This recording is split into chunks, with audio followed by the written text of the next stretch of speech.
Alright, now I'll go to the sign. And for the sign, let's open up. Let's try a couple different woods. Just drag them onto the canvas. And this one doesn't quite fit, but I like how these are at the edges, so I will go ahead and stretch this, which normally you're not supposed to do, but it doesn't always hurt it. And I'll make a new folder, put the ambient occlusion on top, and we will go ahead and levels this wood. I can tell it needs it. Let's get in the background too, but I don't really mind. And I want another copy down here. I'll just put it like that. Alright. And this one may give it a little bit of breakup. So let's see what some of these layer blend modes do. So this darker color, that looks kind of interesting again. And overlay looks pretty good. Hard light looks nice, but it's a little overpowering. Soft light's nice and subtle, but let me tone down some of the saturation on that. It's getting a little bit too yellow for me. So let's see. Try shifting the color. Alright, looks pretty good. So overlay. And we will go ahead and copy down here, a little bit of the darkness down here. And now we need to figure out what this sign is going to actually say. So I was thinking something like a parking reserved or reserved parking. So we can just create that by hand by making a selection. And on this, I'll go ahead and give it a stroke so I can kind of see where the boundaries are. Looks like we're missing a piece there. And we will make a box selection around this edge. And we'll just fill it with black. So we'll just make one. Alright. And while we're at it, we'll go ahead and grab the pencil at about 10 or so and continue this line all the way down. The reason I'm using a pencil is so I can get the nice hard edge. And I'll go ahead and do it here as well. So now we have like a base for the text. And we need some text. So let's go ahead and make some white text. And we'll say reserved parking customers only. So I don't know if it's tiny or what. I didn't really see anything.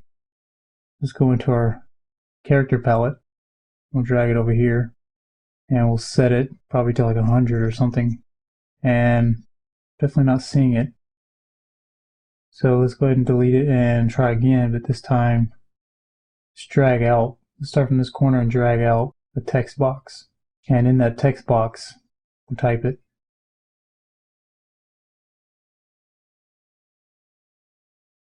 And we will open the paragraph and go ahead and center them. And we'll change the text. And it's going off the screen, but kind of like that one. Caps, bold. So I want to change the kerning, I think it's called, or leaning, and separate them a little bit.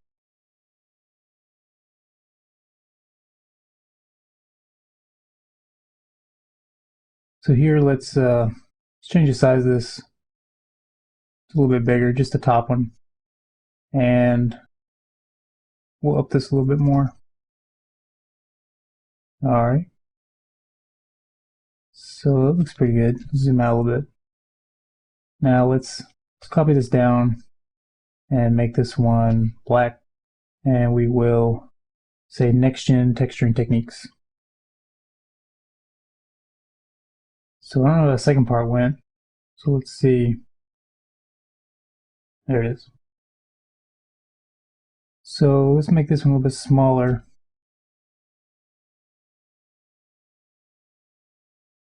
Right there. And last but not least, put a little spam at the bottom.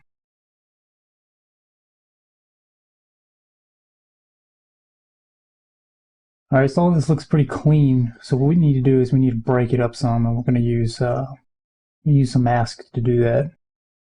And try to organize things a little bit.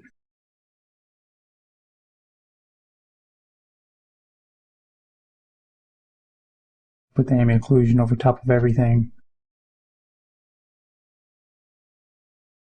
And go ahead and save it. So let's open up a texture to use for a mask, and it's just a grit texture. Just drag it in here, and it's pretty high res, so go ahead and scale it down just a little. That. And this is one of those cases where we may just paste this texture into the mask. So control click to get the selection. You want to hit control copy, and then we'll go to this black image. We'll add a mask, which added that selection we had, but that's alright. Go to the channels, select its texture, mask, and hit paste. And let's move it into place. Alright. Now, go in here, we'll adjust the level some to tweak it. So the more we go this way, it goes away, and the more just it comes back. The thing we can do is, if we do the entire output, we can change it to where it eventually disappears. But for now, I'm just going to leave it there because I want to reuse this mask. I control clicking the mask to get the selection and try it on the text layer, text itself. So you can see with that one selection, we have all of this.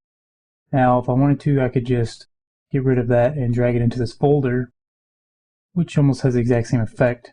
But sometimes you may want to tweak just this mask. And that's alright, it looks pretty good. But it still needs a little something. So we may try experimenting with something else. But let's go in here and maybe brighten this up a little bit so it's not so solid black. Maybe give it a little color.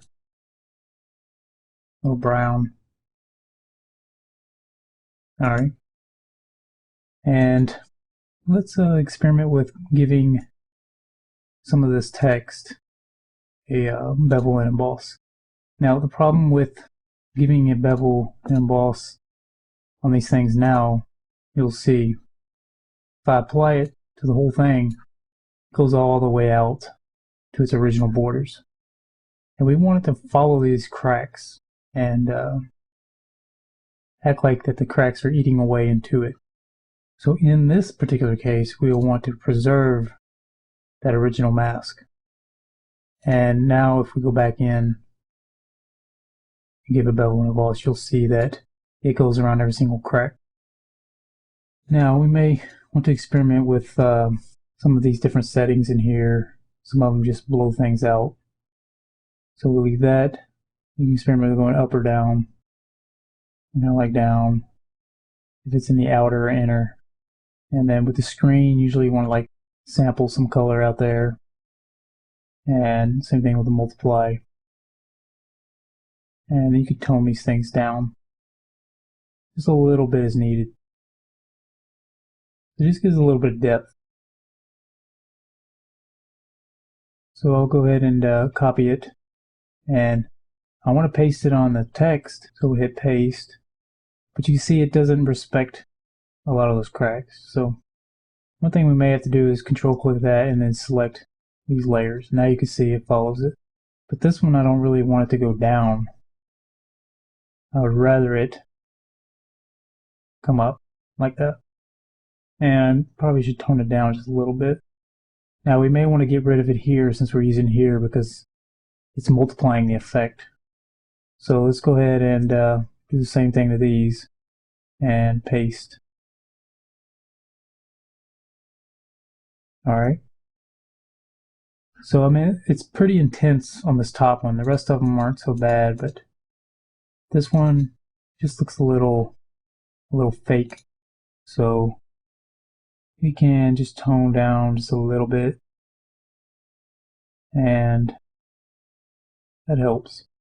Also, the text is pretty white, so we may want to just adjust the color a little bit. We give it some of these other colors in here, just a lighter variation of it. Alright, so that's a good first pass. Let's go ahead and save this. Go to my actions and sign.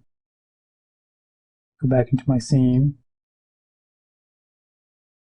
Defer compression. And re-import.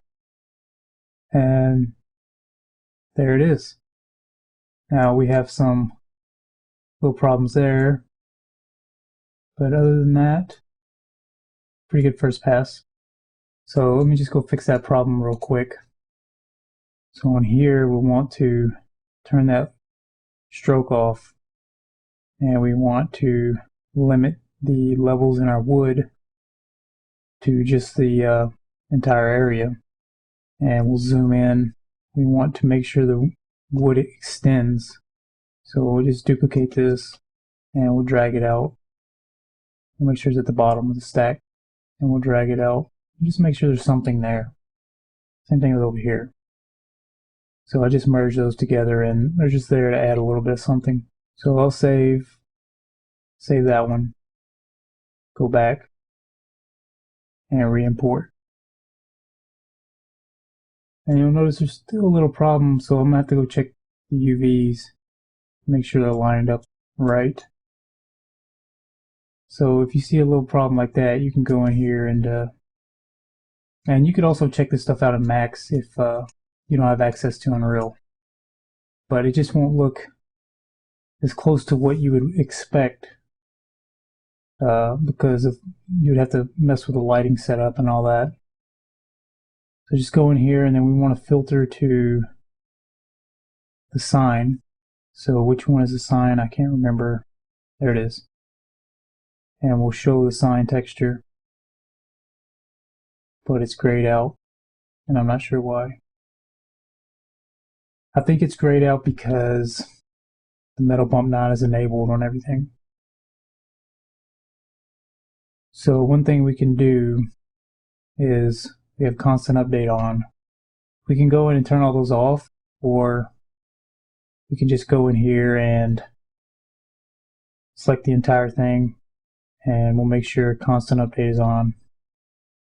And zoom in on here. I think these are just off a little bit.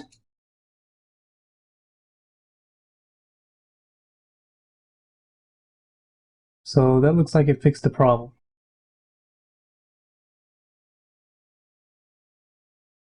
So we'll save it, and then I'll re-export it.